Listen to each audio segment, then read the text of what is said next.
Mesdames et messieurs, bonsoir. Bienvenue à votre principale édition d'information. En ouverture, on parle de la journée nationale du drapeau, une première sur la 5e République. Reportage.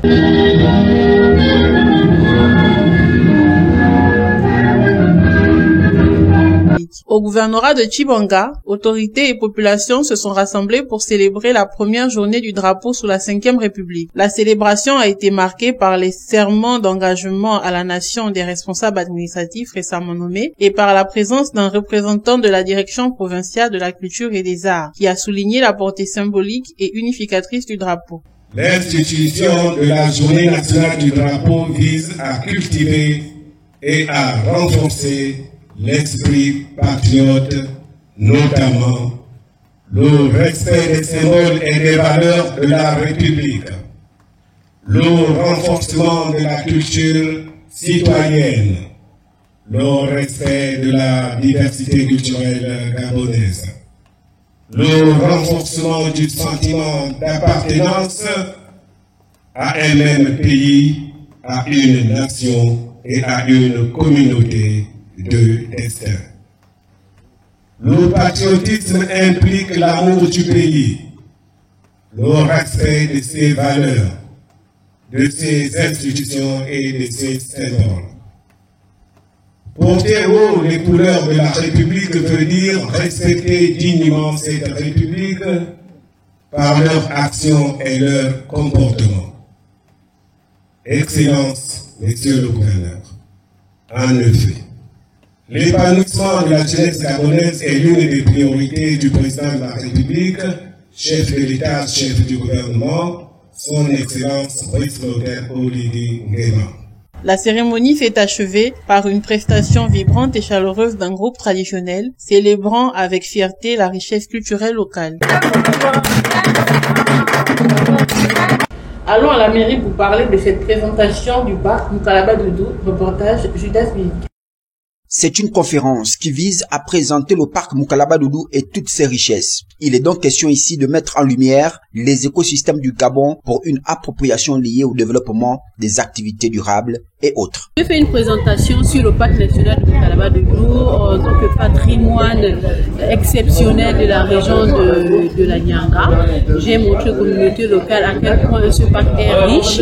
Il est représentatif des écosystèmes du Gabon parce que nous avons à fois des écosystèmes savanicoles, forestiers, lagunaires, de la mangrove et tout ce qui est aussi les écosystèmes au niveau de la façade maritime. Donc il était important pour nous d'exposer le patrimoine du parc aux communautés locales afin qu'elles puissent vraiment s'en approprier et travailler au développement des activités durables, le tourisme, comme certaines autres activités, donc des activités de développement au niveau des localités.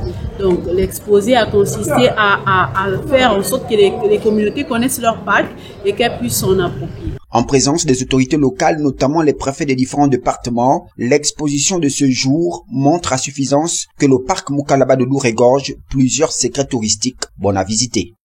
Déroulement des travaux du comité consultatif de gestion des parcs de Mukalaba Doudou et de Mayumba.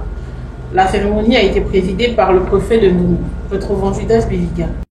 C'est un rituel administratif qui incarne la volonté partagée de redonner toute sa rigueur à un organe fondamental de la gouvernance participative de ces parcs nationaux exceptionnels. Cette cérémonie vise donc à renouveler et à redynamiser le comité consultatif de gestion locale des parcs nationaux de Mayumba et de Mukalaba Doudou. Une priorité stratégique dont l'objectif est de préserver notre patrimoine naturel. Le Gabon a fait de la préservation de son patrimoine naturel une priorité stratégique, traduite par la création en 2002 d'un réseau de 13 parcs nationaux couvrant environ 11% du territoire national.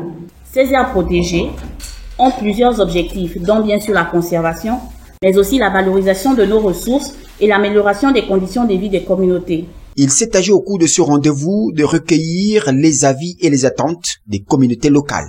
Nous avons pu recueillir les projets de développement proposés par les communautés locales. Nous avons pu recueillir les activités génératives de revenus prioritaires pour des communautés locales. Donc il faut dire que TNC, qui finance cette activité de renouvellement et de redynamisation des CCGF, nous a demandé, nous a sollicité de travailler avec les communautés pour avoir leurs avis, les attentes et des projets de développement communautaire, les activités schématiques.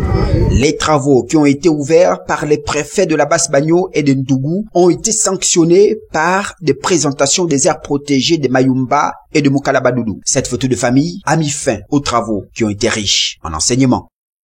À présent, découvrons l'actualité africaine. Ces soutiens se sont donné rendez-vous au QG du parti pour faire éclater leur colère à l'annonce du jugement. Masra l'a dit, nous sommes tous des prisonniers à ciel ouvert. L'opposant et ancien Premier ministre tchadien, Succès Masra, est condamné à 20 ans de prison ferme par le tribunal de grande instance de N'Djamena. Il doit également verser une amende de 1 milliard de francs CFA, soit 1,5 million d'euros. Sa défense parle d'instrumentalisation de la justice.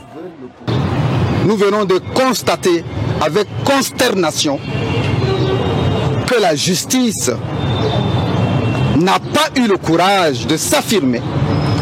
Elle n'a pas eu le courage de démontrer son indépendance en tant que pouvoir. Succès Masra n'a pas encore 40 ans lorsqu'il entame sa carrière politique en 2018. Économiste de formation, il lance son parti, les Transformateurs, et s'oppose à Idriss Déby, au pouvoir depuis plus de 30 ans, puis à son fils, quand celui-ci lui succède en 2021. Rapidement, sa jeunesse, son franc-parler, ringardise la vieille garde politique. C'est comme un match amical joué à domicile par une même équipe qui s'est divisée en deux. M. Déby ayant pris la peine d'éliminer tous ceux qui peuvent le battre aux élections. Le 20 octobre 2022, une manifestation contre la prolongation de la transition militaire tourne au bain de sang. Forcé à l'exil, comme d'autres dirigeants de l'opposition pendant plus d'1 an, il rentre au Tchad en 2023, après avoir signé un accord de réconciliation avec les militaires au pouvoir. Il change alors drastiquement de discours et prône à chaque rassemblement l'apaisement. Nous n'avons jamais été un ennemi pour le président de transition, le général Mahamat, et nous ne le serons jamais. Nommé quelques mois plus tard Premier ministre, il se porte candidat à la présidentielle de mai 2024.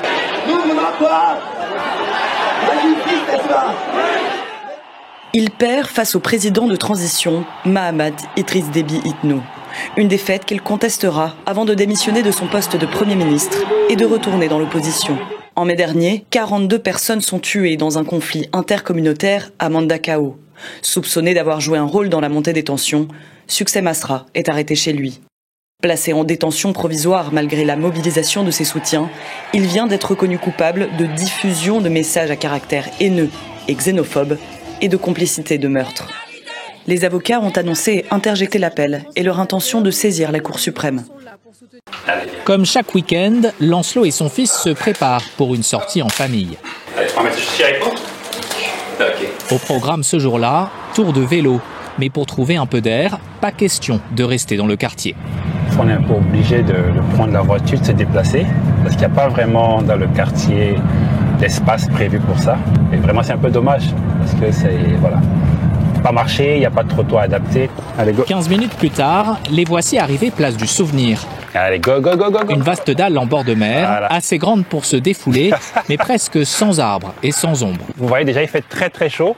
Du coup, quand on vient ici, déjà, on ne dure pas longtemps. Il fait très chaud. En plus, voilà, c'est vraiment que du béton. Il n'y a pas de banc pour s'asseoir. Mais voilà, c'est un peu par défaut qu'on est là.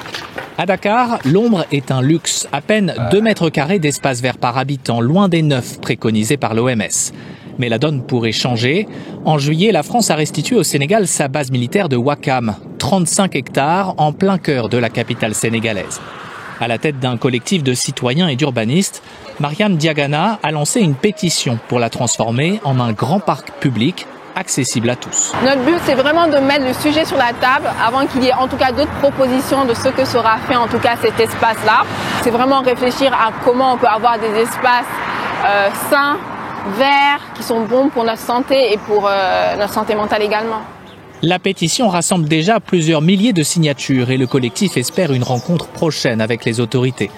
Pour les experts, verdir Dakar est en tout cas une urgence. En mai dernier, ce chercheur a mesuré à l'aide de données satellites l'évolution des températures dans la capitale au cours des 40 dernières années. Plus on va monter dans les dates et plus il y aura de bâtis. Tout ce qu'on voit en blanc là, c'est les zones de bâtis. Résultat, à mesure que Dakar se couvre de béton, la température de surface dans certains quartiers a bondi de 7 degrés. Des îlots de chaleur qui rendent les périodes de canicule difficilement supportables. Dans les zones bâties, on observe que les températures peuvent monter jusqu'à 50 degrés. Mais en ayant de la végétation aux alentours, les températures peuvent baisser d'environ 10 degrés. Les plantes, elles permettent à de l'eau de s'évaporer par les feuilles. Et cette eau-là se retrouve dans l'air et ce qui permet de rafraîchir l'air. Pour l'heure, l'État sénégalais n'a pas décidé du sort des anciennes bases françaises. Le Premier ministre Ousmane Sonko a évoqué une session partielle pour renflouer les caisses publiques. Point final à cette édition d'information. La qualité continue sur ELM TV.